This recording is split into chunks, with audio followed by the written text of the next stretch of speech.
আসসালামু আলাইকুম, সকলকে স্বাগতম আজকের এই ক্লাসে।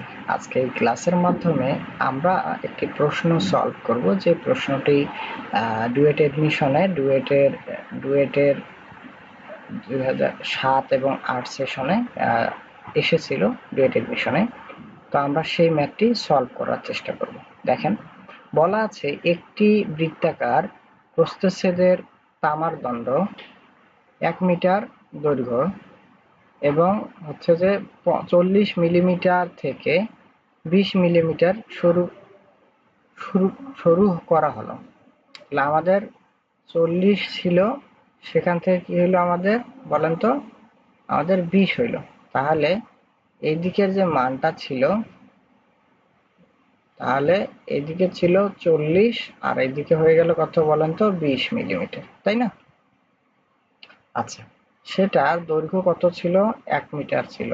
1 মিটার সমান সমান আমরা জানি 1000 মিলিমিটার, ঠিক আছে? যদি 50 কিলোনিউটন টানা বল প্রয়োগ করা হয়, তাহলে আমাদের টানা বল অর্থাৎ পির যে মানটা আছে, সেই পির মানটা কত দেওয়া আছে? আমাদের 50 কিলো নিউটন টানা বল।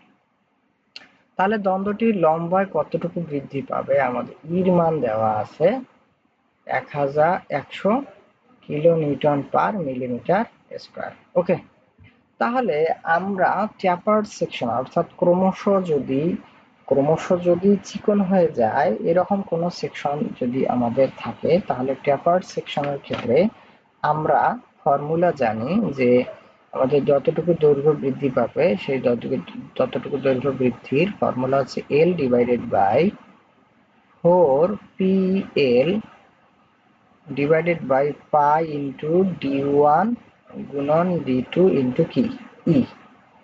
তাহলে একটা সেকশনকে আমরা D1 ধরতে পারি, এটাকে ধরলাম যে এটা হচ্ছে আমাদের D1, আর এইটাকে আমরা ধরলাম যে D2, ঠিক আছে?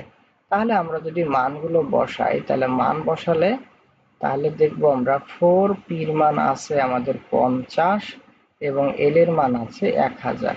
ওকে, 4 পাই গুণন D1 এর মান কত? 40 এবং D2 এর যে মানটা আছে সেটা হচ্ছে 20 এবং ইর যে মানটা আছে সেটা হচ্ছে 100 kilo newton per millimetre square. Okay, তাহলে এইদিকে এটা তো লেখার দরকার ছিল না আমাদের। তাহলে এই ক্যালকুলেশন করার পরে আমরা যে মানটা পাইলাম, সে মানটা হচ্ছে 0.8 মিলিমিটার। এটাই ছিল আমাদের কি কাঙ্ক্ষিত অ্যান্সার।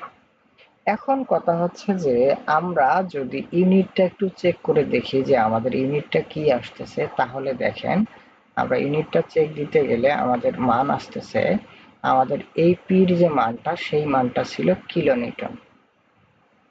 আচ্ছা, তারপরে এল এর যে মানটা, এই মানটা ছিল কি মিলিমিটার।